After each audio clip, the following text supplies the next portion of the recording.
Good morning बच्चे बच्चे ਆਪਾਂ 15 ਚੈਪਟਰ ਹੈ ਜਿਹੜਾ ਉਹ ਪੜ੍ਹ ਰਹੇ ਸੀਗੇ ਤੇ ਉਸ ਦੇ ਵਿੱਚ ਬੱਚੇ ਅੱਜ ਆਪਾਂ ਨੇ ਕੰਟੀਨਿਊ ਕਰਨਾ ਹੈ 185 ਜਿਹੜਾ ਪੇਜ ਹੈ ਉਸ ਦੇ ਉੱਪਰ। ਤਾਂ ਉਸ ਦੇ ਵਿੱਚ ਬੱਚੇ ਆਪਾਂ ਨੇ ਗੱਲ ਕੀਤੀ ਸੀ ਅਹਿਮਦ ਸ਼ਾਹ ਅਬਦਾਲੀ ਨੇ ਜਿਹੜੇ ਆਪਣੇ ਕੀਤੇ ਸੀਗੇ ਹਮਲੇ ਕੀਤੇ ਸੀਗੇ ਔਰ ਉਹ ਹਮਲਿਆਂ ਬਾਰੇ ਆਪਾਂ ਨੇ ਪੜ੍ਹਿਆ ਸੀ, ਪਾਣੀਪਤ ਦੀ ਤੀਸਰੀ ਲੜਾਈ ਬਾਰੇ ਪੜ੍ਹਿਆ ਸੀਗਾ। ਨੈਕਸਟ ਅੱਜ ਜਿਹੜੀ ਗੱਲ ਕਰ ਰਹੇ ਹਾਂ ਆਪਾਂ ਅਹਿਮਦ ਸ਼ਾਹ ਅਬਦਾਲੀ ਦੀ ਅਸਫਲਤਾ ਦੇ ਕਾਰਨ, ਭਾਵੇਂ ਕਿ ਅਬਦਾਲੀ ਨੇ ਹਮਲੇ ਕੀਤੇ ਔਰ ਉਸ ਤੋਂ ਬਾਅਦ ਫਿਰ ਵੀ ਅਬਦਾਲੀ ਹੈ ਜਿਹੜਾ ਉਹ ਹਾਰ ਗਿਆ, ਤਾਂ ਉਸਦੀ ਕੀ ਰੀਜ਼ਨ ਸੀਗੇ ਕਿ ਉਸਨੂੰ ਜਿੱਤਾਂ ਪ੍ਰਾਪਤ ਨਹੀਂ ਹੋਈਆਂ, ਕਿਉਂ ਹਾਰਿਆ ਉਹ। ਤਾਂ ਸਭ ਤੋਂ ਪਹਿਲਾਂ ਬੱਚੇ ਆਪਾਂ ਗੱਲ ਕਰਦੇ ਆਂਗੇ ਕੀ ਕੇਸਿਸ ਸੀਗੇ ਕਿ ਅਬਦਾਲੀ ਹੈ ਜਿਹੜਾ ਉਹ ਫੇਲੀਅਰ ਹੋਇਆ। ਅਹਿਮਦ ਸ਼ਾਹ ਅਬਦਾਲੀ ਇੱਕ ਮਹਾਨ ਜਿਹੜਾ ਯੋਧਾ ਸੀਗਾ ਬੇਟਾ, ਇੱਕ ਜਰਨੈਲ ਸੀਗਾ ਔਰ ਬਹੁਤ ਸਾਰੇ ਜਿਹੜੇ ਏਰੀਆ ਸੀਗੇ ਉਸਨੂੰ ਆਪਣੇ ਅਧਿਕਾਰ ਦੇ ਵਿੱਚ ਕਰ ਲਿਆ ਸੀ, ਪਰ ਫਿਰ ਵੀ ਬਹੁਤ ਜ਼ਾਲਮ ਬਾਦਸ਼ਾਹ ਵੀ ਸੀਗਾ। ਦੁਸ਼ਮਣ ਕਹਿੰਦੇ ਉਸਦਾ ਨਾਮ ਸੁਣਦੇ ਨਾ ਜਦੋਂ ਉਦੋਂ ਡਰ ਜਾਂਦੇ ਸੀਗੇ। ਤਾਂ ਅਹਿਮਦ ਸ਼ਾਹ ਅਬਦਾਲੀ ਨੇ ਸਿੱਖਾਂ ਨੂੰ ਖ਼ਤਮ ਕਰਨ ਦੀ ਨੀਤੀ ਵੀ ਅਪਣਾਈ, ਪਰ ਉਹ ਅਸਫਲ ਰਿਹਾ। ਇਸ ਦੇ ਬਹੁਤ ਸਾਰੇ ਰੀਜ਼ਨ ਜਿਹੜੇ ਨੇ ਬਣ ਜਾਂਦੇ ਨੇ। ਸਭ ਤੋਂ ਪਹਿਲਾਂ ਬੇਟੇ ਆਪਾਂ ਗੱਲ ਕਰਦੇ ਹਾਂ ਵੀ ਸਿੱਖ ਸੀ ਜਿਹੜੇ ਉਹਨਾਂ ਦਾ ਮਜ਼ਬੂਤ ਇਰਾਦਾ।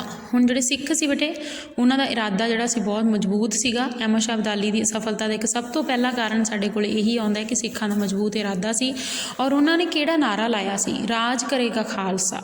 ਤਾਂ ਪੂਰਨ ਵਿਸ਼ਵਾਸ ਸੀ ਉਹਨਾਂ ਨੂੰ ਇਸ ਗੱਲ ਦੇ ਵਿੱਚ ਔਰ ਇਸੇ ਕਰਕੇ ਅਹਿਮਦ ਸ਼ਾਹ ਅਬਦਾਲੀ ਦੇ ਹਮਲਿਆਂ ਦਾ ਡਟ ਕੇ ਮੁਕਾਬਲਾ ਵੀ ਕੀਤਾ, ਭਾਵ ਉਹਨਾਂ ਨੇ ਕਦੇ ਵੀ ਹੌਸਲਾ ਨਹੀਂ ਛੱਡਿਆ ਔਰ ਉਹ ਚਟਾਨ ਵਾਂਗ ਭਾਵ ਸਥਿਰ ਰਹੇ। ਔਰ ਘੱਲੂਘਾਰੇ ਦੇ ਵਿੱਚ ਜਿਹੜਾ ਵੱਡਾ ਘੱਲੂਘਾਰਾ ਸੀ ਬੇਟਾ ਉਸ ਦੇ ਵਿੱਚ 25 ਤੋਂ 30 ਹਜ਼ਾਰ ਤੱਕ ਦੇ ਜਿਹੜੇ ਸਿੱਖ ਸੀ ਉਹ ਮਾਰੇ ਗਏ, ਪਰ ਫਿਰ ਵੀ ਉਹਨਾਂ ਦਾ ਹੌਸਲਾ ਘੱਟ ਨਹੀਂ ਹੋਇਆ। ਤਾਂ ਇਸ ਕਰਕੇ ਉਹਨਾਂ ਨੂੰ ਹਰਾਉਣਾ ਕੋਈ ਆਸਾਨ ਕੰਮ ਨਹੀਂ ਸੀਗਾ।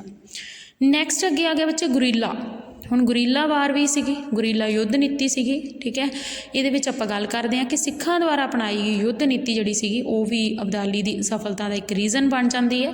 ਤਾਂ ਸਿੱਖ ਨੇ ਜਿਹੜੇ ਇਸ ਗੱਲ ਤੋਂ ਚੰਗੀ ਤਰ੍ਹਾਂ ਜਿਹੜਾ ਉਹਨਾਂ ਨੂੰ ਐਕਸਪੀਰੀਅੰਸ ਸੀਗਾ, ਤਜਰਬਾ ਸੀਗਾ ਕਿ ਜਿਹੜਾ ਅਬਦਾਲੀ ਹੈ ਉਹ ਭਾਵੇਂ ਜਿਹੜਾ ਹੈ ਬਹੁਤ ਐਕਸਪੀਰੀਅੰਸ ਹੋਲਡਰ ਸੀਗਾ ਕਿਉਂਕਿ ਬਹੁਤ ਤਜਰਬੇਕਾਰ ਸੀਗਾ, ਸੈਨਾਪਤੀ ਸੀਗਾ ਔਰ ਉਸ ਨਾਲ ਖੁੱਲ੍ਹੇ ਮੈਦਾਨ ਦੇ ਵਿੱਚੋਂ ਜਿਹੜੇ ਹੈ ਉਹ ਯੁੱਧ ਨਹੀਂ ਕਰ ਸਕਦੇ। ਇਸ ਕਰਕੇ ਕਿਉਂਕਿ ਉਹਨਾਂ ਦੇ ਸਾਧਨ ਸੀ ਜਿਹੜੇ ਬਹੁਤ ਸੀਮਿਤ ਸੀ, ਬਹੁਤ ਜਿਹੜੇ ਘੱਟ ਸੀਗੇ ਔਰ ਅਬਦਾਲੀ ਦੀ ਵਿਸ਼ਾਲ ਸੈਨਾ ਸੀ, ਬਹੁਤ ਜ਼ਿਆਦਾ ਜਿਹੜੀ ਆਰਮੀ ਸੀ ਉਹਦੇ ਕੋਲ। ਔਰ ਇਸ ਕਰਕੇ ਜਿਹੜੇ ਸਿੱਖ ਸੀ ਉਹ ਜੰਗਲਾਂ ਵਿੱਚ ਜਾ ਕੇ ਪਹਾੜਾਂ ਦੇ ਵਿੱਚ ਜਾ ਕੇ ਸ਼ਰਨ ਲੈ ਲੈਂਦੇ ਔਰ ਉਹਨਾਂ ਨੇ ਮੌਕੇ ਨੂੰ ਵੇਖ ਕੇ ਅਬਦਾਲੀ ਦੀ ਸੈਨਾ ਦੇ ਉੱਤੇ ਇੱਕਦਮ ਜਿਹੜਾ ਸੀ ਹਮਲਾ ਕਰ ਦਿੰਦੇ ਔਰ ਉਹਨਾਂ ਨੂੰ ਲੁੱਟ ਪੁੱਟ ਕੇ ਵਾਪਸ ਫੇਰ ਕਿੱਥੇ ਚਲੇ ਜਾਂਦੇ, ਫੋਰੈਸਟਸ ਜੰਗਲ ਦੇ ਵਿੱਚ ਚਲੇ ਜਾਂਦੇ। ਔਰ ਸਿੱਖਾਂ ਨੇ ਇਹਨਾਂ ਛਾਪਾਮਾਰ ਯੁੱਧਾਂ ਦੇ ਕਾਰਨ ਅਬਦਾਲੀ ਨੂੰ ਬਹੁਤ ਪਰੇਸ਼ਾਨ ਕੀਤਾ।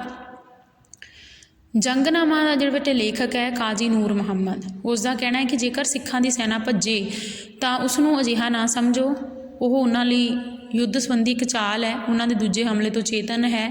ਉਹ ਆਪਣਾ ਪਿੱਛਾ ਕਰਨ ਵਾਲੇ 'ਤੇ ਅਚਾਨਕ ਹਮਲਾ ਕਰਕੇ ਪਾਣੀ ਨੂੰ ਵੀ ਅੱਗ ਲਾ ਦਿੰਦੇ ਸੀ, ਭਾਵ ਕਿ ਉਹਨਾਂ ਨੇ ਬੜੀ ਤਾਰੀਫ ਕੀਤੀ ਹੈ ਸਿੱਖਾਂ ਦੀ ਕਿ ਪਾਣੀ ਨੂੰ ਵੀ ਅੱਗ ਲਾ ਸਕਦੇ ਸੀਗੇ। ਇੰਨਾ ਜਿਹੜੇ ਸਿੱਖ ਸੀਗੇ ਉਹ ਬੜੇ ਪਾਵਰਫੁੱਲ ਸੀਗੇ। ਨੈਕਸਟ ਅੱਗੇ ਆ ਗਿਆ ਬੱਚੇ ਅਬਦਾਲੀ ਦੁਆਰਾ ਘੱਟ ਫੌਜੀਆਂ ਨੂੰ ਛੱਡਣਾ। ਹੁਣ ਅਬਦਾਲੀ ਸੀ ਜਿਹੜਾ ਉਹਦੇ ਜਿਹੜੇ ਆਰਮੀ ਸੀ ਉਹਦੇ ਸੋਲਡਰ ਸੀਗੇ ਉਹ ਬਹੁਤ ਘੱਟ ਹੁੰਦੇ ਸੀਗੇ, ਠੀਕ ਹੈ। ਜਿਹੜਾ ਵੀ ਜਦੋਂ ਵੀ ਪੰਜਾਬ ਦੇ ਵਿੱਚ ਉਹ ਹਮਲਾ ਕਰਦਾ, ਜਿੱਤ ਪ੍ਰਾਪਤ ਕਰਦਾ, ਉਸ ਤੋਂ ਬਾਅਦ ਉਹ ਚਲਿਆ ਜਾਂਦਾ ਸੀਗਾ, ਉਹ ਇੱਥੇ ਥੋੜ੍ਹੀ ਜਿਹੀ ਸੈਨਾ ਲਾ ਜਾਂਦਾ। ਇਹ ਵੀ ਉਹਦਾ ਇੱਕ ਰੀਜ਼ਨ ਬਣਦਾ ਕਿ ਅਹਿਮਦ ਸ਼ਾਹ ਅਬਦਾਲੀ ਆ ਜਿਹੜਾ ਉਹ ਅਸਫਲਤਾ ਦੇ ਇੱਕ ਕਾਰਨ ਇਹ ਵੀ ਸੀ ਕਿ ਸਿੱਖਾਂ ਦੀ ਸ਼ਕਤੀ ਨੂੰ ਕੁਚਲਣ ਦੇ ਲਈ, ਖਤਮ ਕਰਨ ਦੇ ਲਈ ਉਹ ਆਪਣੇ ਥੋੜ੍ਹੇ ਜਿਹੇ ਸੈਨਿਕਾਂ ਨੂੰ ਛੱਡਦਾ ਔਰ ਸ਼ਹਿਰਾਂ ਵਿੱਚ ਕੁਝ ਕੁ ਸੈਨਿਕ ਜ਼ਰੂਰ ਛੱਡੇ ਜਾਂਦੇ ਸੀ ਔਰ ਜਿਨ੍ਹਾਂ ਦੀ ਜਿਹੜੀ ਆਪਾਂ ਕਹਿ ਸਕਦੇ ਹਾਂ ਸੰਖਿਆ ਸੀ ਉਹ ਬਹੁਤ ਘੱਟ ਸੀ। ਇਸ ਕਰਕੇ ਸਿੱਖ ਉਹਨਾਂ ਨੂੰ ਬੜੀ ਆਸਾਨੀ ਨਾਲ ਕੁਚਲ ਦਿੰਦੇ, ਭਾਵ ਕਿ ਉਹਨਾਂ ਨੂੰ ਖਤਮ ਕਰ ਦਿੰਦੇ। ਨੈਕਸਟ ਅੱਗੇ ਆ ਗਿਆ ਬੇਟੇ ਅਬਦਾਲੀ ਦੀ ਬਦਲੇ ਦੀ ਭਾਵਨਾ। ਹੁਣ ਉਹਦੇ ਵਿੱਚ ਸਪਿਰਿਟ ਸੀਗੀ ਕਾਹਦੇ ਲਈ, ਅਬਦਾਲੀ ਨੇ ਪੰਜਾਬ ਉੱਤੇ ਆਪਣੇ ਬਹੁਤੇ ਹਮਲੇ ਸਿੱਖਾਂ ਤੋਂ ਬਦਲਾ ਲੈਣ ਲਈ ਕੀਤੇ ਔਰ ਇਸ ਕਰਕੇ ਪੰਜਾਬ ਉੱਤੇ ਹਮਲਾ ਕਰਦੇ ਆਪਣੇ ਪਿੱਛੇ ਬਰਾਦਰੀ ਜ਼ੁਲਮਾਂ ਦੀਆਂ ਕਹਾਣੀਆਂ ਵੀ ਛੱਡ ਕੇ ਆਉਂਦਾ। ਜੋ ਵੀ ਉਸਦੇ ਪਿੱਛੇ ਅਫਗਾਨਿਸਤਾਨ ਸੀਗਾ ਉੱਥੇ ਉਸਦਾ ਮਾਹੌਲ ਹੈ ਜਿਹੜਾ ਵਿਗੜ ਜਾਂਦਾ। ਉਸਨੇ ਆਪਣੇ ਅਤਿਆਚਾਰਾਂ ਨਾਲ ਸਿੱਖਾਂ ਦੀ ਸ਼ਕਤੀ ਨੂੰ ਕੁਚਲਣਾ ਚਾਹਿਆ ਪਰ ਉਹ ਦੇਸ਼ ਵਿੱਚ ਸਫਲ ਨਹੀਂ ਹੋਇਆ। ਇਸ ਦੇ ਬਾਰੇ ਡਾਕਟਰ NK ਸਿਨਹਾ ਦਾ ਵਿਚਾਰ ਹੈ ਕਿ ਸਿੱਖਾਂ ਦਾ ਹੌਸਲਾ ਤਾਂ ਅਡੋਲ ਰਿਹਾ ਪਰ ਉਸ ਵਿੱਚ ਬਦਲੇ ਦੀ ਭਾਵਨਾ ਵੱਧ ਗਈ, ਭਾਵ ਕਿ ਉਨਾ ਹੀ ਜ਼ਿਆਦਾ ਬਦਲਾ ਸੀ ਜਿਹੜਾ ਉਹ ਸਿੱਖ ਸੀ ਜਿਹੜੇ ਉਹ ਲੈਣਾ ਚਾਹੁੰਦੇ ਸੀਗੇ। हाँ जी बेटा, 5th पॉइंट है साढ़े कोले कि ਉਹਦੇ ਜਿਹੜੇ ਅਧਿਕਾਰੀ ਸੀਗੇ ਉਹ ਕਮਜ਼ੋਰ ਸੀਗੇ। ਹੁਣ ਅਧਿਕਾਰੀਆਂ ਦੀ ਜੇ ਆਪਾਂ ਗੱਲ ਕਰੀਏ ਤਾਂ ਸਭ ਤੋਂ ਪਹਿਲਾਂ ਸਾਡੇ ਕੋਲੇ ਤੈਮੂਰ ਸ਼ਾਹ ਦੀ ਗੱਲ ਆਉਂਦੀ ਹੈ।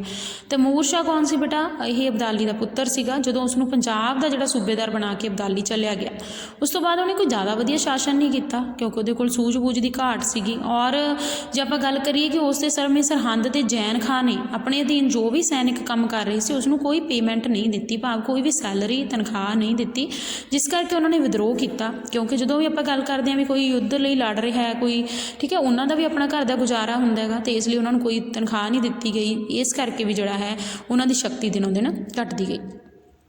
ਨੈਕਸਟ ਅਗਲਾ ਹੈਗਾ ਬੱਚੇ 6th ਪੁਆਇੰਟ ਹੈ ਸਾਡੇ ਕੋਲ, ਅਬਦਾਲੀ ਦੀ ਪੰਜਾਬ ਵਿੱਚ ਦਿਲਚਸਪੀ ਨਹੀਂ ਸੀ। ਹੁਣ ਜਿਹੜਾ ਅਬਦਾਲੀ ਸੀ ਉਹਦਾ ਪੰਜਾਬ ਵਿੱਚ ਕੋਈ ਇੰਟਰਸਟ ਹੈ ਜਿਹੜਾ ਉਹ ਨਹੀਂ ਸੀਗਾ। ਤਾਂ ਉਸ ਦੀ ਆਪਾਂ ਗੱਲ ਕਰਦੇ ਹਾਂ ਕਿ ਅਫਗਾਨਿਸਤਾਨ ਵਿੱਚ ਅਬਦਾਲੀ ਦਾ ਵੱਡਾ ਸਾਮਰਾਜ ਸੀਗਾ ਔਰ ਉਸਨੂੰ ਉਸ ਦੀ ਬਜਾਏ ਪੰਜਾਬ ਦੇ ਵਿੱਚ ਬਹੁਤ ਘੱਟ ਸੀ ਦਿਲਚਸਪੀ, ਉਹਦਾ ਕਿ ਇੰਟਰਸਟ ਹੀ ਨਹੀਂ ਸੀਗਾ। ਔਰ ਮੇਨ ਗੱਲ ਇਹ ਸੀ ਕਿ ਜਦੋਂ ਵੀ ਉਹ ਪੰਜਾਬ ਦੇ ਵਿੱਚ ਆਉਂਦਾ ਬੇਟਾ ਇੱਕ ਲੁੱਟ ਮਾਰ ਦੇ ਉਦੇਸ਼ ਲਈ ਹੀ ਲੜਦਾ ਸੀ ਔਰ ਇਸ ਦੇ ਲਈ ਪੰਜਾਬ ਦੀ ਜਨਤਾ ਦਾ ਦਿਲ ਜਿੱਤਣ ਦੀ ਕੋਸ਼ਿਸ਼ ਨਹੀਂ ਕੀਤੀ, ਭਾਵ ਉਹਨਾਂ ਨੂੰ ਜਿਹੜਾ ਹੈ ਪਿਆਰ ਜਾਂ ਹਮਦਰਦੀ ਦੀ ਤਾਂ ਕੋਈ ਭਾਵਨਾ ਕੀਤੀ ਹੋਈ ਨਹੀਂ ਹੈਗੀ। ਇਸ ਕਰਕੇ ਜਿਹੜੇ ਲੋਕ ਸੀ ਉਹ ਪੰਜਾਬ ਦੇ ਲੋਕ ਸੀ ਬੇਟਾ ਉਹ ਅਬਦਾਲੀ ਨੂੰ ਨਫ਼ਰਤ ਕਰਨ ਲੱਗੇ। ਨੈਕਸਟ 7th ਪੁਆਇੰਟ ਹੈ ਬੱਚੇ, ਪੰਜਾਬ ਦੇ ਲੋਕਾਂ ਦਾ ਅਸਹਿਯੋਗ, ਨੋਨ ਕੋਆਪਰੇਸ਼ਨ, ਜਿਹਨੂੰ ਆਪਾਂ ਗੱਲ ਕਰ ਸਕਦੇ ਹਾਂਗੇ। ਤਾਂ ਜਿਹੜੇ ਅਹਿਮਦ ਸ਼ਾਹ ਅਬਦਾਲੀ ਹੈ ਉਸ ਦੀ ਹਾਰ ਦਾ ਇੱਕ ਮੁੱਖ ਕਾਰਨ ਇਹ ਸੀ ਕਿ ਲੋਕਾਂ ਨੇ ਉਸਦਾ ਸਾਥ ਨਹੀਂ ਦਿੱਤਾ, ਕੋਆਪਰੇਸ਼ਨ ਨਹੀਂ ਕੀਤੀ, ਬਾਰ-ਬਾਰ ਲੁੱਟ ਕਰਦਾ, ਬਾਰ-ਬਾਰ ਹਮਲੇ ਕਰਦਾ, ਜਿਸ ਕਰਕੇ ਬਦਅਮਨੀ ਫੈਲੀ ਹੋਈ ਸੀ, ਭਾਵ ਕਿ ਮਾਹੌਲ ਹੈ ਜਿਹੜਾ ਬਿਲਕੁਲ ਅਸ਼ਾਂਤ ਹੋ ਚੁੱਕਾ ਸੀ। ਔਰ ਸਿਰਫ ਲੋਕਾਂ ਦੇ ਧਨ ਦੌਲਤ ਨੂੰ ਨਹੀਂ ਲੁੱਟਿਆ ਬਲਕਿ ਬਹੁਤ ਸਾਰੇ ਨਿਰਦੋਸ਼ ਸੀ ਜਿਹੜੇ ਜਿਨ੍ਹਾਂ ਦਾ ਕੋਈ ਕਸੂਰ ਹੀ ਨਹੀਂ ਸੀ ਬੇਟਾ, ਉਹਨਾਂ ਨੂੰ ਵੀ ਮਾਰ ਦਿੱਤਾ। ਮਕਾਨਾਂ ਅਤੇ ਘਰਾਂ ਨੂੰ ਅੱਗ ਲਾ ਦਿੱਤੀ ਜਾਂਦੀ, ਔਰਤਾਂ ਨਾਲ ਬਦਸਲੂਕੀ ਕੀਤੀ ਜਾਂਦੀ ਔਰ ਇਸ ਕਰਕੇ ਇਸ ਤਰ੍ਹਾਂ ਦੇ ਨਿਰਦਈ ਜਿਹੜਾ ਹਮਲਾਵਰ ਸੀ ਉਸ ਦੇ ਕਰਕੇ ਜਿਹੜੇ ਲੋਕ ਸੀ ਉਹਨਾਂ ਨੇ ਕਿਸੇ ਵੀ ਤਰ੍ਹਾਂ ਨਾਲ ਆਪਾਂ ਕਹਿ ਨਹੀਂ ਸਕਦੇ ਹੈਗੇ ਕਿ ਉਹਨਾਂ ਦੀ ਉਹਦੇ ਨਾਲ ਹਮਦਰਦੀ ਹੋਊਗੀ। ਨੈਕਸਟ 8th ਪੁਆਇੰਟ ਆ ਗਿਆ ਸਾਡੇ ਕੋਲੇ ਕਿ ਜ਼ਿਮੀਂਦਾਰਾਂ ਨੂੰ ਸਿੱਖਾਂ ਨੂੰ ਮਦਦ। ਹੁਣ ਜਿਹੜੇ ਜ਼ਿਮੀਂਦਾਰ ਸੀ ਬੇਟਾ ਉਹ ਸਿੱਖਾਂ ਨੂੰ ਮਦਦ ਦੇ ਰਹੇ ਸੀ ਔਰ ਸਿੱਖ ਜਿਹੜੇ ਅਫਗਾਨ ਸੀਗੇ ਉਹਨਾਂ ਦੇ ਵਿੱਚ ਜੇ ਆਪਾਂ ਗੱਲ ਕਰਦੇ ਹਾਂ ਤਾਂ ਸੰਘਰਸ਼ ਦੇ ਵਿੱਚ ਜ਼ਿਮੀਂਦਾਰਾਂ ਨੂੰ ਸਿੱਖਾਂ ਦਾ ਸਾਥ ਦੇਣਾ ਪਿਆ ਔਰ ਇਸ ਗੱਲ ਤੋਂ ਚੰਗੀ ਤਰ੍ਹਾਂ ਜਾਣੂ ਸੀ ਕਿ ਅਬਦਾਲੀ ਨੇ ਤਾਂ ਅਫਗਾਨਿਸਤਾਨ ਹੀ ਚਲੇ ਜਾਣਾ। ਹੁਣ ਜੇ ਆਪਾਂ ਗੱਲ ਕਰਦੇ ਹਾਂ ਅਬਦਾਲੀ ਆਉਂਦਾ ਅਤੇ ਵਾਪਸ ਚਲਿਆ ਜਾਂਦਾ, ਉਹ ਕਹਿੰਦੇ ਵੀ ਜੇਕਰ ਉਹ ਜਿੱਤ ਵੀ ਗਿਆ ਤਾਂ ਵੀ ਉਹਨੇ ਵਾਪਸ ਹੀ ਚਲਿਆ ਜਾਂਦਾ ਤਾਂ ਸਾਡੇ ਲਈ ਤਾਂ ਕੋਈ ਨਹੀਂ ਹੈਗਾ। ਤਾਂ ਦੂਜੇ ਪਾਸੇ ਸਿੱਖ ਸੀ ਜਿਹੜੇ ਉਹ ਹਮੇਸ਼ਾ ਇੱਥੇ ਹੀ ਰਹਿੰਦੇ ਸੀਗੇ, ਇਸ ਕਰਕੇ ਉਸਨੇ ਜਿਹੜਾ ਹੈ ਕੋਈ ਖਤਰਾ ਨਹੀਂ ਸੀ ਮੁੱਲ ਲੈਣਾ ਚਾਹੁੰਦੇ। ਇਸ ਕਰਕੇ ਜ਼ਿਮੀਂਦਾਰਾਂ ਦਿਲੋਂ ਹੀ ਜਿਹੜੇ ਆਪਾਂ ਆਜ਼ਾਦੀ ਦੇ ਨਾਲ ਸਿੱਖਾਂ ਦੇ ਨਾਲ ਹਮਦਰਦੀ ਰੱਖਦੇ ਸੀ ਔਰ ਸਿੱਖਾਂ ਦੇ ਲਈ ਇਹ ਬਹੁਤ ਲਾਹੇਵੰਦ, ਜਿਹਨੂੰ ਆਪਾਂ ਕਹਿ ਸਕਦੇ ਹਾਂ ਇੱਕ ਬਹੁਤ ਹੀ ਬੈਨੀਫਿਟ ਉਹਨਾਂ ਨੂੰ ਜਿਹੜਾ ਜ਼ਿਮੀਂਦਾਰਾਂ ਦਾ ਹੋਇਆ।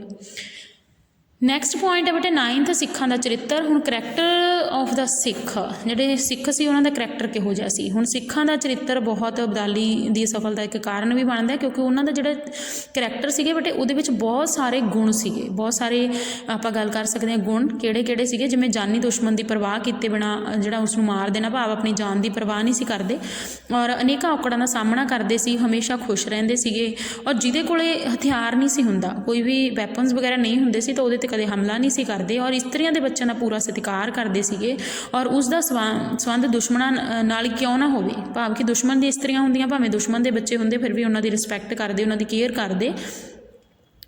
ਸਿੱਖਾਂ ਦੇ ਇਹਨਾਂ ਗੁਣਾਂ ਬਾਰੇ ਕਹਿੰਦੇ ਕਾਜੀ ਨੂਰ ਮੁਹੰਮਦ ਨੇ ਲਿਖਿਆ ਕਿ ਸਿੱਖ ਵਿਰੋਧੀ ਭਾਵਨਾਵਾਂ ਰੱਖਦੇ ਸੀ ਪਰ ਉਹਨਾਂ ਦੇ ਗੁਣਾਂ ਸਦਕਾ ਉਹ ਬਹੁਤ ਹਰਮਨ ਪਿਆਰੇ ਵੀ ਹੋ ਗਏ। ਤਾਂ ਅਬਦਾਲੀ ਵਿਰੁੱਧ ਉਹਨਾਂ ਦਾ ਸਫਲ ਹੋਣਾ ਹੈਰਾਨੀ ਵਾਲੀ ਗੱਲ ਨਹੀਂ ਸੀ, ਭਾਵ ਕਿ ਉਹਨਾਂ ਦੇ ਗੁਣਾਂ ਕਰਕੇ ਸਾਰੇ ਲੋਕ ਆ ਜਿਹੜਾ ਉਹਨਾਂ ਨੂੰ ਬੜਾ ਚੰਗਾ ਸਮਝਦੇ ਸੀ।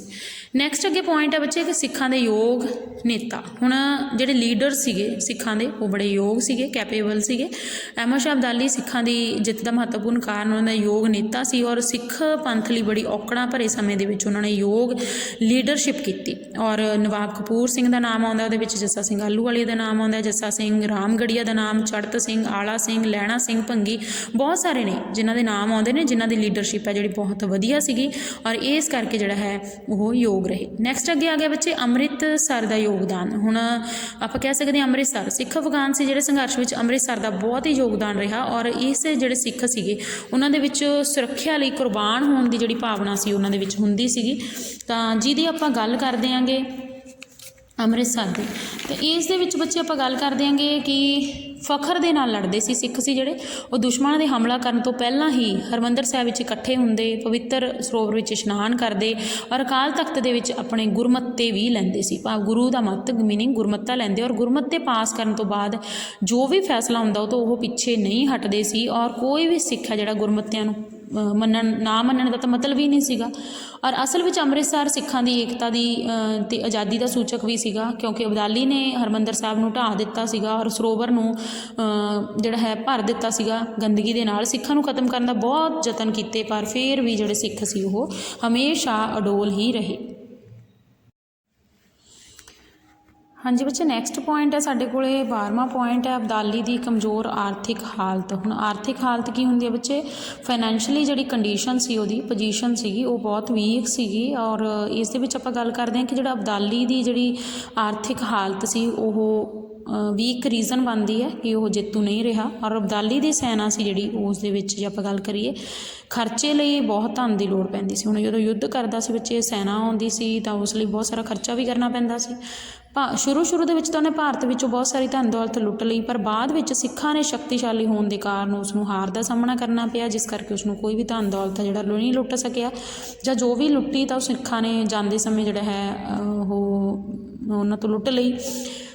ਧਨ ਦੀ ਕਮੀ ਦੇ ਕਾਰਨ ਜਿਹੜਾ ਅਬਦਾਲੀ ਸੀ ਆਪਣੇ ਸੈਨਿਕਾਂ ਨੂੰ ਕੋਈ ਵੀ ਸੈਲਰੀ ਹੈ ਜਿਹੜੀ ਉਹ ਨਹੀਂ ਦੇ ਸਕਿਆ, ਤਨਖਾਹ ਨਹੀਂ ਦੇ ਸਕਿਆ, ਜਿਸ ਕਰਕੇ ਜਿਹੜੇ ਉਸਦੇ ਸੈਨਿਕ ਸੀਗੇ ਉਸ ਦਾ ਹੀ ਵਿਦਰੋਹ ਕਰਨ ਲੱਗ ਜਾਂਦੇ ਨੇ।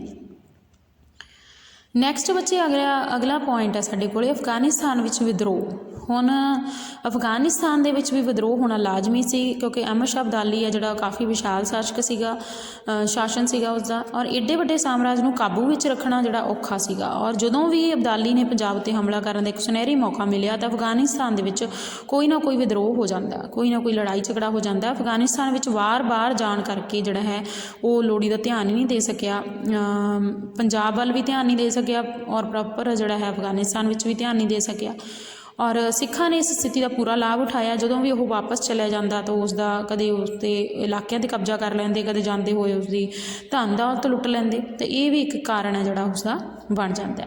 ਨੈਕਸਟ ਬੱਚੇ ਆ ਗਿਆ ਅਬਦਾਲੀ ਦੇ ਹਮਲਿਆਂ ਦੇ ਪ੍ਰਭਾਵ। ਹੁਣ ਪ੍ਰਭਾਵ ਕੀ ਹੁੰਦੇ ਨੇ ਬੇਟਾ? ਜਦੋਂ ਵੀ ਹੁਣ ਕੋਈ ਹਮਲਾ ਹੁੰਦਾ ਹੈ ਅਤੇ ਨੈਕਸਟ ਪਹਿਲਾਂ ਤਾਂ ਕਾਰਨ ਹੁੰਦਾ ਘਟਨਾਵਾਂ, ਫਿਰ ਉਸ ਤੋਂ ਬਾਅਦ ਘਟਨਾ ਵਾਪਰਦੀ ਹੈ, ਨੈਕਸਟ ਉਸਦੇ ਪ੍ਰਭਾਵ ਪੈਂਦੇ ਨੇ। ਭਾਵ ਕੀ ਇਫੈਕਟ ਕੀ ਪਏ? ਹੁਣ ਅਬਦਾਲੀ ਨੇ ਹਮਲੇ ਕੀਤੇ, ਉਸਦੇ ਸਾਡੇ ਕੋਲ ਕਾਰਨ ਵੀ ਆ ਗਏ ਕਿ ਕਿਉਂ ਜਿਹੜਾ ਹੈ ਉਹ ਹਾਰਿਆ। ਔਰ ਨੈਕਸਟ ਹੁਣ ਆਪਾਂ ਗੱਲ ਕਰਦੇ ਹਾਂ ਕਿ ਉਸਦੇ ਇਫੈਕਟ ਕੀ ਪਏ। ਹੁਣ ਅਹਿਮਦ ਸ਼ਾਹ ਅਬਦਾਲੀ ਹੈ ਜਿਹੜਾ ਉਹ 1747 ਤੋਂ ਲੈ ਕੇ 1767 ਤੱਕ ਬੇਟਾ 8 ਵਾਰ ਹਮਲੇ 8 ਜਿਹੜੇ ਹਮਲੇ ਆ ਉਸਨੇ ਕੀਤੇ ਹੈ। ਉਸਦੇ ਹਮਲਿਆਂ ਦੇ ਕਈ ਤਰ੍ਹਾਂ ਦੇ ਬੇਟੇ ਜਿਹੜੇ ਆਪਾਂ ਗੱਲ ਕਰਦੇ ਹਾਂ ਪ੍ਰਭਾਵ ਸੀਗੇ, ਇਫੈਕਟ ਸੀਗੇ, ਜਿਹਦੇ ਵਿੱਚ ਰਾਜਨੀਤਿਕ ਆ ਸਕਦੇ ਨੇ, ਪੋਲੀਟੀਕਲ, ਸੋਸ਼ਲ ਐਂਡ ਇਕਨੋਮਿਕ। ਰਾਜਨੀਤਿਕ, ਸਮਾਜਿਕ ਐਂਡ ਆਰਥਿਕ, ਇਹ 3 ਤਰ੍ਹਾਂ ਦੇ ਪ੍ਰਭਾਵ ਨੇ ਬੱਚੇ ਉਹਦੇ ਆਉਣਗੇ। ਜਿਸ ਦੇ ਵਿੱਚੋਂ ਸਭ ਤੋਂ ਪਹਿਲਾਂ ਜਿਹੜਾ ਪ੍ਰਭਾਵ ਦੀ ਗੱਲ ਕਰਦੇ ਹਾਂ ਆਪਾਂ ਪੋਲੀਟੀਕਲ ਜਿਹੜਾ ਇਫੈਕਟਸ ਦੀ ਗੱਲ ਕਰਾਂਗੇ। ਸਭ ਤੋਂ ਪਹਿਲਾਂ ਸਾਡੇ ਕੋਲ ਪੁਆਇੰਟ ਹੈ ਬੇਟਾ ਪੰਜਾਬ ਵਿੱਚ ਮੁਗਲ ਰਾਜ ਦਾ ਅੰਤ, end of the Mughal rules in the Punjab. ਹੁਣ ਕੀ ਹੈ? ਮੁਗਲ ਰਾਜ ਦਾ ਜਿਹੜਾ ਅੰਤ ਹੋ ਚੁੱਕਿਆ ਸੀਗਾ ਪੰਜਾਬ ਦੇ ਵਿੱਚ। ਹੁਣ ਅਹਿਮਦ ਸ਼ਾਹ ਅਬਦਾਲੀ ਦੇ ਹਮਲਿਆਂ ਦੇ ਕਾਰਨ ਪੰਜਾਬ ਦੇ ਇਤਿਹਾਸ ਦਾ ਇੱਕ ਮਹੱਤਵਪੂਰਨ ਪ੍ਰਭਾਵ ਇਹ ਵੀ ਪਿਆ ਕਿ ਪੰਜਾਬ ਦੇ ਵਿੱਚ ਜਿਹੜਾ ਮੁਗਲ ਸ਼ਾਸਨ ਸੀ ਬੇਟਾ ਉਸਦਾ ਅੰਤ ਹੋ ਚੁੱਕਿਆ ਸੀ, ਔਰ ਮੀਰ ਬੰਨੂ ਪੰਜਾਬ ਦਾ ਆਖਰੀ ਸੂਬੇਦਾਰ ਹੈ ਜਿਹੜਾ ਮੁਗਲਾਂ ਦਾ ਉਹ ਬਣਿਆ ਹੋਇਆ ਸੀ, ਔਰ ਦਿੱਲੀ ਤੋਂ ਉਸਨੂੰ ਕੋਈ ਵੀ ਹੈਲਪ ਨਾ ਮਿਲੀ। ਇਸ ਕਰਕੇ 1752 ਦੇ ਵਿੱਚ ਅਬਦਾਲੀ ਤੋਂ ਹਾਰ ਗਿਆ, ਔਰ ਅਬਦਾਲੀ ਨੇ ਪੰਜਾਬ ਉੱਤੇ ਕਬਜ਼ਾ ਕਰ ਲਿਆ, ਔਰ ਫਿਰ ਅਫਗਾਨਿਸਤਾਨ ਦੇ ਵਿੱਚ ਨੂੰ ਜਿਹੜਾ ਹੈ ਆਪਣੇ ਰਾਜ ਵਿੱਚ ਸ਼ਾਮਿਲ ਕਰ ਲਿਆ। ਔਰ ਅਬਦਾਲੀ ਨੇ ਮੀਰ ਮੰਨੂ ਨੂੰ ਆਪਣੇ ਵੱਲੋਂ ਪੰਜਾਬ ਦਾ ਸੂਬੇਦਾਰ ਵੀ ਬਣਾਇਆ ਸੀ, ਪਰ ਮੀਰ ਮੰਨੂ ਦੀ ਮੌਤ ਤੋਂ ਬਾਅਦ ਦੁਬਾਰਾ ਫਿਰ ਜਿਹੜੇ ਆਪਾਂ ਗੱਲ ਕਰਦੇ ਹਾਂ ਕਿ ਮੁਗਲਾਂ ਨੇ ਦੁਬਾਰਾ ਫਿਰ ਜਿਹੜੇ ਮੁਗਲ ਸੀਗੇ ਬੱਚੇ ਉਹਨਾਂ ਨੇ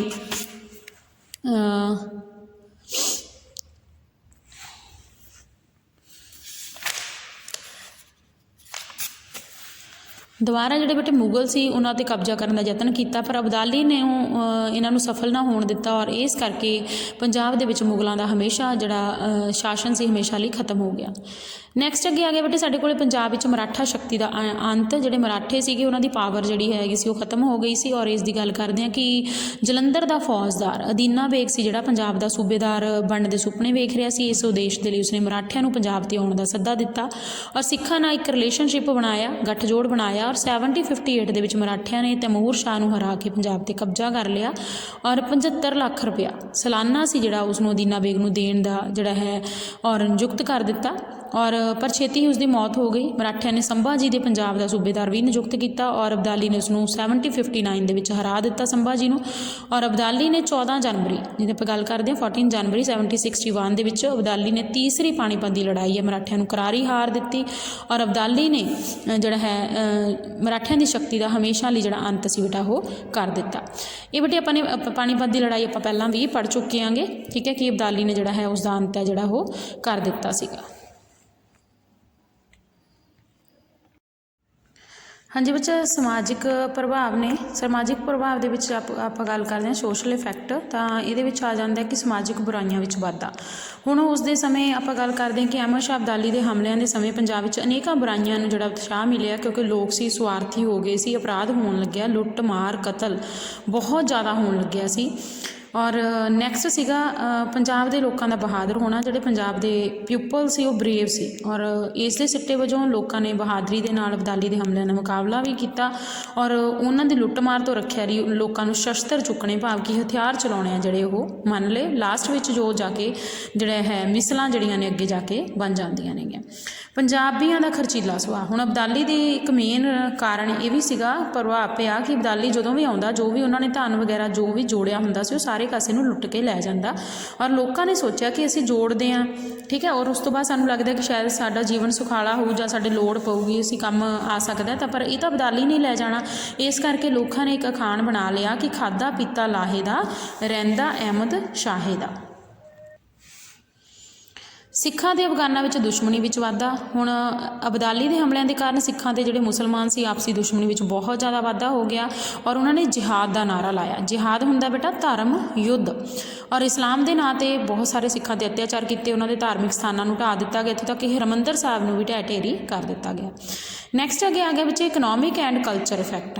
ਹੁਣ ਆਰਥਿਕ ਅਤੇ ਸੰਸਕ੍ਰਿਤ ਜਿਹੜੇ ਪ੍ਰਭਾਵ ਨੇ ਉਹ ਪਏ, ਔਰ ਪੰਜਾਬ ਦੀ ਆਰਥਿਕ ਬਰਬਾਦੀ। ਆਰਥਿਕ ਬਰਬਾਦੀ ਦੇ ਵਿੱਚ ਆਪਾਂ ਗੱਲ ਕਰ ਸਕਦੇ ਹਾਂ, ਪਹਿਲੀ ਗੱਲ ਤਾਂ ਉਹ ਬਹੁਤ ਸਾਰੇ ਧਨ ਦੌਲਤ ਨੂੰ ਲੁੱਟ ਕੇ ਲੈ ਜਾਂਦਾ, ਔਰ ਪੰਜਾਬ ਨੂੰ ਕੰਗਾਲ ਹੀ ਬਣਾ ਗਿਆ। ਔਰ ਨੈਕਸਟ ਜਦੋਂ ਵੀ ਬੱਚੇ ਅਬਦਾਲੀ ਹਮਲਾ ਕਰਨ ਲਈ ਆਉਂਦਾ ਤਾਂ ਫਸਲ ਜਿਹੜੀ ਹੋਈ ਹੁੰਦੀ, ਔਰ ਉਸ ਦੀ ਜਿਹੜੀ ਸੈਨਾ ਸੀ ਜਾਂ ਜਿਹੜੇ ਵੀ ਉਹਦੇ ਘੋੜੇ ਸੀਗੇ ਉਹ ਫਸਲ ਦੇ ਉੱਪਰ ਦੀ ਹੀ ਲੰਘ ਜਾਂਦੇ, ਜਿਸ ਕਰਕੇ ਜਿਹੜੀ ਉਹਦੀ ਫਸਲਾਂ ਸੀ ਉਹਨਾਂ ਨੂੰ ਖਰਾਬ ਕਰ ਦਿੰਦੇ, ਔਰ ਬਹੁਤ ਸਾਰੇ ਭ੍ਰਿਸ਼ਟ ਕਰਮਚਾਰੀ ਸੀ ਲੋਕਾਂ ਨੂੰ ਲੁੱਟਣ ਲੱਗ ਗਏ ਸੀਗੇ, ਔਰ ਜਿਸ ਕਾਰਨ ਸਿੱਖਾਂ ਦੀ ਜਿਹੜੇ ਪੰਜਾਬ ਵਿੱਚ ਸਿੱਖ ਵੀ ਸਰਕਾਰ ਦੀ ਨੀਂਦ ਨੂੰ ਹਰਾਮ ਕਰ ਰਹੇ ਸੀਗੇ, ਔਰ ਇਸ ਕਰਕੇ ਅਜਿਹੇ ਵਾਤਾਵਰਨ ਦੇ ਵਿੱਚ ਲੋਕ ਹੈ ਜਿਹੜੇ ਉਹ ਗਰੀਬ ਹੋ ਗਏ।